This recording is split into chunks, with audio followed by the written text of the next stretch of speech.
8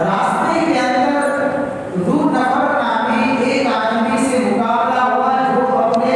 یعنی کہ ماتحتی پہ ایک لشکر لے کر آیا ہے کہ ابرہہ کے لشکر سے ٹکرائے اور اس کو شکست دے اور اس کو یہاں سے ریٹرن کرے کہ بیت اللہ پر حملہ ہمیں گوارا نہیں۔ تو ذو نفر نامی آدمی جو اپنے ماتحتی پہ لشکر لے کر آیا تھا، جب اس کا مقابلہ ابرہہ سے ہوا تو نتیجتاً یہی لشکر شکست کھا گیا، ابرہہ جیت گیا اور اس ذو نفر نامی آدمی کو قید کر دیا۔ اس کو قتل کرنا چاہتا تھا تو اس نے کہا کہ مجھے قتل مت کرو، ہو سکتا ہے کہ کام پڑ جائے گا میرا، کہ ٹھیک بات ہے چلو تو پھر اس کو باندھ کے رکھو، قیدی بنا کر رکھو۔ وہاں سے پھر آگے بڑھا تو قبیلے خشم کے لوگوں سے مقابلہ ہوا۔ اس قبیلے کے سردار کا نام تھا نفیل بن حبیب، تو یہ بھی لشکر لے کر اور بڑے لڑاکو نوجوانوں کو لے کر اس کے مقابلے کے لیے آئے، لیکن یہاں پر بھی نتیجہ یہی نکلا کہ نفیل بن حبیب کا لشکر جو ابرہہ سے مقابلہ کیا شکست کھا گیا اور اللہ کو یہی منظور تھا۔ اللہ گویا کہ یہ خدا کی حکمت چھپی ہوئی تھی کہ اتنے بڑے طاقتور لشکر کو اس طریقے سے آسانی سے شکست دینا یہ نہیں، بلکہ اس کو شکست ایسے کھلائیں گے اور اس طریقے سے ذلت کا مزہ چکھائیں گے کہ پورے یمن کے لوگ اس کے چرچا کریں گے اور رہتی دنیا تک اس کی ذلت کی یعنی کہ داستان کو بیان کیا جائے گا۔ اس لیے اللہ کو منظور تھا کہ دونوں لشکر جو بیچ میں مقابلے میں ہیں دونوں شکست کھا گئے۔ آگے بڑھانا تھا تاکہ ظالم جب ظلم کی انتہا پر پہنچتا ہے جب جا کر اللہ کی پکار ہے۔ تو جب یہ نفیل بن حبیب یعنی قبیلے خشم کے لوگوں نے جب شکست کھائی تو نفیل بن حبیب کو گرفتار کر لیا ابرہہ نے، پھر وہاں سے اپنے لشکر کو لے کر آگے بڑھا تو بیچ میں طائف پڑتا تھا، تو طائف والوں کو پتہ چل گیا کہ بھئی جو لشکر اس کے مقابلے میں آتا ہے وہ شکست کھاتا ہے، لہذا طائف والوں نے سوچا کہ بھئی ہمیں مقابلہ نہیں کرنا، ہم معاہدہ کر لیں گے۔ کس بات پر کہ معاہدہ اس بات پر کرتے ہیں کہ اگر ہم مقابلہ کرنے جاتے ہیں تو ہم تو ہار جائیں گے۔ ہمارا طائف یعنی مندر بنا ہوا ہے جس میں لات ان کا مشہور بت تھا، اس کو لگایا ہے، اس کی عبادت کرتے ہم، تو یہ طائف والوں کا مندر تھا، تو اگر ہم مقابلہ کریں گے ہم ہاریں گے اور ہمارے اس بت کی تہس نہس ہو جائے گا، معاملہ مندر توڑ دے گا۔ لہٰذا طائف ہمارے سامنے سے ابرہہ کے پاس گئے اور کہا کہ بھائی ہم پر حملہ مت کریو، ہم آپس میں اندر معاہدہ کر لیتے ہیں، تم کو ہمارا ایک آدمی دیں گے اور تم کو مکہ کا راستہ دکھائے گا۔ تو ابرہہ نے کہا ٹھیک، تو طائف والوں نے اپنا ایک آدمی دیا جو مکہ کی رہبری کر رہا تھا۔ لیکن اس آدمی کے بارے میں ابو ریحان نام تھا، لکھا ہے کہ بیچ میں جا کر ہی مر گیا، پوری رہبری ہو نہیں سکی۔ اور یہ ابرہہ کا لشکر مقام مغمس یا مغمس پر پہنچا، وادی محصر جس کو کہا جاتا ہے اس کے قریب کے مقام،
تو یہ حنا کا قاسم آیا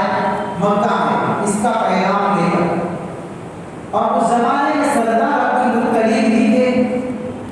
تو لوگوں نے عبد المطلب کا حوالہ دے دیا کہ جاؤ ہمارے سردار سے ملو۔ اب یہ قاسم عبد المطلب کے پاس پہنچا، اس نے ابرہہ کا یہ پیغام سنایا، تو عبد المطلب نے کہا، یعنی آپ کے دادا نے، کہ بھائی ایسی بات ہے کہ تیرے ابرہہ کا لشکر تو بہت بڑا ہے، سچ میں ہم حملہ نہیں کر سکتے، اس لیے ہم حملہ نہیں کریں گے، لیکن ایک بات یاد رکھیں، یہ گھر اللہ کا ہے، اگر اس کو ٹچ کرنے کی کوشش کی تو رب کی پکڑ ضرور آئے گی، تم جھوٹوں کے نہیں، یہ بات ہے، ہم نہیں مقابلہ کر سکتے، لیکن اللہ کی طاقت کے سامنے تم ٹک بھی نہیں سکو گے۔ تو حنا کا جو قاصد آیا تھا، اس نے کہا کہ آپ کو چل کر بادشاہ کو کہو نہیں اس بات، میں کیسے کہوں گا، کیونکہ بادشاہ کے سامنے تو مسئلہ ہے، ایسے خطرناک بات کیسے کہوں، کیونکہ اگر آپ چاہو تو میں آپ کو لے جاؤں، بادشاہ سے بڑا کرتا ہوں، ٹھیک ہے چل میں آتا ہوں۔ اب عبد المطلب تھے آپ کے دادا، ایسے باغ اور باغبان، ایسے خوبصورت عجیب و غریب دبدبے والے آدمی تھے کہ جب عبد المطلب ابرہہ کے سامنے پہنچے گئے تو ابرہہ اپنی شاہی تخت پر بیٹھا ہوا تھا، ان کو دیکھ کر کھڑا ہو گیا، ایسا اثر پڑا روب کا، اور اپنے تخت پر سے اتر کر آ گیا نیچے اور عبد المطلب کے پاس بیٹھ گیا۔ کیسا دبدبا ہوگا آپ کے دادا کا، کیسا اللہ نے ان کو بنایا ہوگا، کیسی چہرے میں اللہ نے وجاہت رکھی ہوگی کہ دیکھ کر وہ بادشاہ اپنے تخت سے نیچے اتر آیا اور ان کے پاس میں بیٹھا۔ تو پوچھا عبد المطلب سے کہ بتاؤ کیا بات ہے عبد المطلب، کہ بات تو کچھ بھی نہیں ہے، میرے 200 دے دے۔ تو بادشاہ نے کہا کہ میں نے تو تم کو دیکھا تو میرا تخت چھوڑ دیا کہ بڑے عقل مند آدمی ہو، لیکن تم تو بات ایسی کرتے ہو تو پتہ چلتا ہے کہ آپ کا جو وقار دل میں آیا تھا وہ بھی نکل گیا۔ میں حملے کے لیے آیا ہوں تمہارے بیت اللہ جس کو تم دین کا مرکز کہتے ہو، تو کوئی سمجھدار آدمی ہو تو اس سلسلے میں بات کرے، تم اس کی تو بات کرتے نہیں ہو، تم کو تمہارے 200 اونٹ کی پڑی ہے، 200 اونٹ کی بات کرتے ہو، خالی دیکھنے میں ہی بات کر لگتے ہوئے ورنہ کچھ ہے نہیں۔ تو عبد المطلب نے کہا کہ بیوقوف تو صحیح میں ہوئی ہوگا، سامنے نہیں کہا، تو جواب یہ دیا کہ بھئی دیکھ اونٹ کا مالک میں ہوں، تو میں مالک ہوں اونٹ کا، تو میں تجھ سے میرے اونٹ چھڑوانے کے لیے آیا، اور جس بیت اللہ کا قضیہ مسئلہ جو میرے سامنے رکھتا ہے اس کا مالک میرا رب ہے، تو جو جس کا مالک ہے وہ اس کی حفاظت کرے، میں میرے اونٹ کی حفاظت کرتا ہوں، میرا رب اپنے گھر کی حفاظت کرے گا، کیونکہ تیرا لشکر اتنا بڑا ہے کہ ہم اپنا نہیں کر سکتے،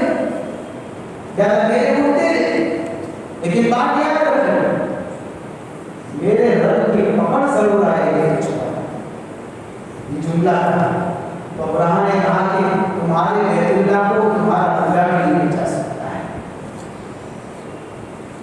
بس عبد المطلب کی بات کر کے روانہ ہو گئے، اونٹ ان کو دے دیے گئے۔ مکہ میں آ کر مکہ کے دوسرے لوگوں کو جمع کر کے بیت اللہ کے اندر پہنچے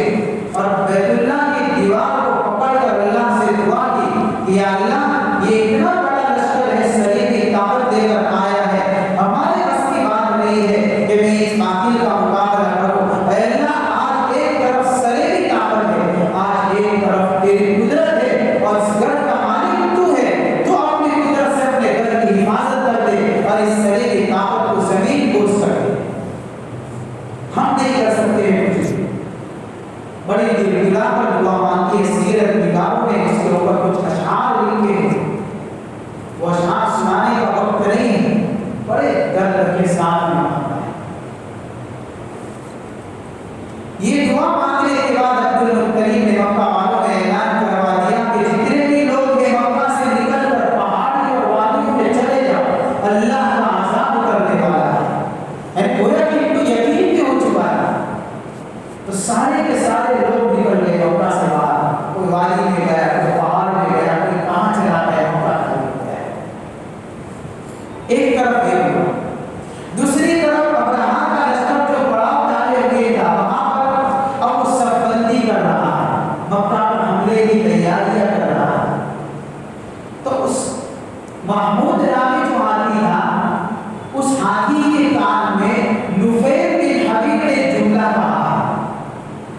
جو نفیر بن حبیب قبیلہ خثعم کو لے کر جو مقابلے کے لیے راستے میں آئے تھے تو قبیلہ شکست کھا گیا اور ان کو گرفتار کر دیا۔ یہی نفیر بن حبیب نے ہاتھی کا کان پکڑ کر اتنی بات کہی کہ ایک بات یاد رکھنا، تو حرم کے اندر ہے، جہاں سے آیا وہیں لوٹ جانا، تیری اسی میں ہے۔ جب یہ جملہ ہاتھی کے کان میں کہا تو محمود رامی ہاتھی کو اٹھنے کے لیے تیار تھے۔ لشکر کے ساتھ بندی ہو رہی ہے، اٹھتا نہیں،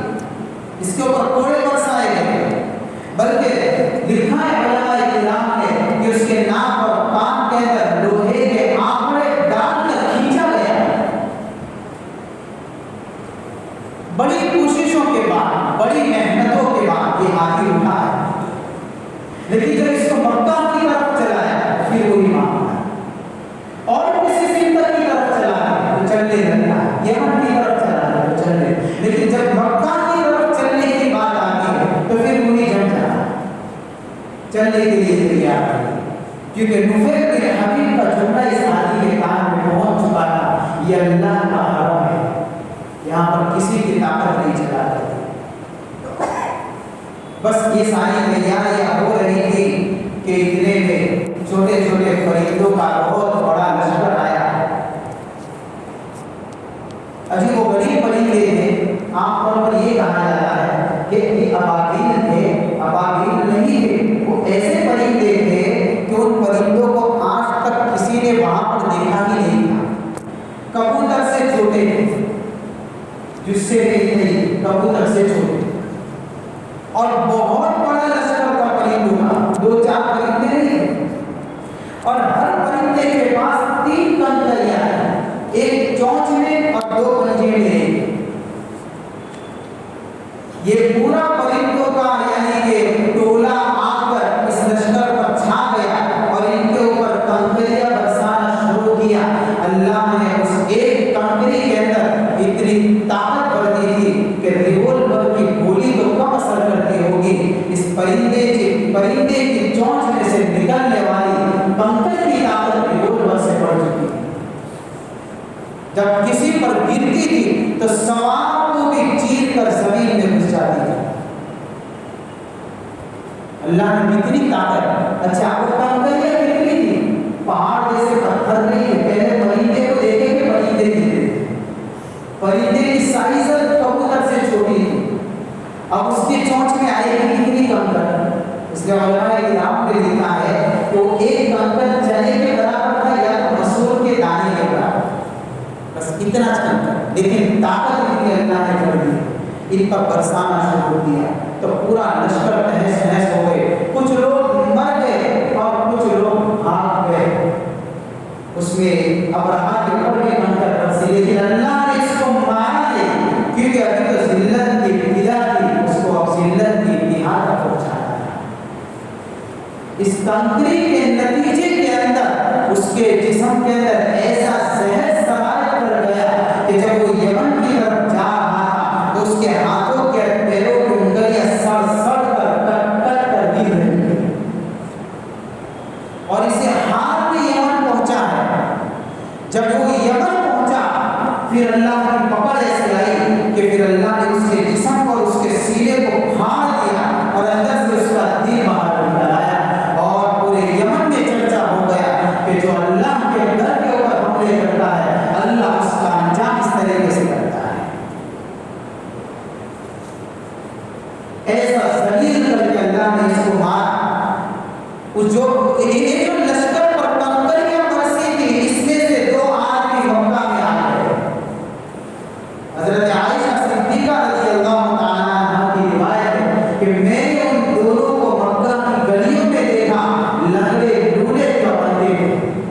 جو ابرہا کے لشکر میں موجود تھے۔ اس طریقے سے اللہ نے اس لشکر کو تہس نہس کر دیا اور اللہ نے اپنے گھر کی حفاظت فرمائی۔ یہ اسی واقعے کو اللہ نے اس سورت میں بیان فرمایا ہے، جو انشاءاللہ آئندہ مجلس کے اندر آگے کی وضاحت آپ کے سامنے رکھوں گا۔ لیکن اس واقعے سے پتہ چلا کہ خدا کی قدرت کے سامنے جو بھی طاقت ٹکرائے گی، اللہ کی طاقت کے سامنے پوری زمین پر آج تک کسی طاقت نے نہ جنم لیا ہے نہ قیامت تک لے سکتا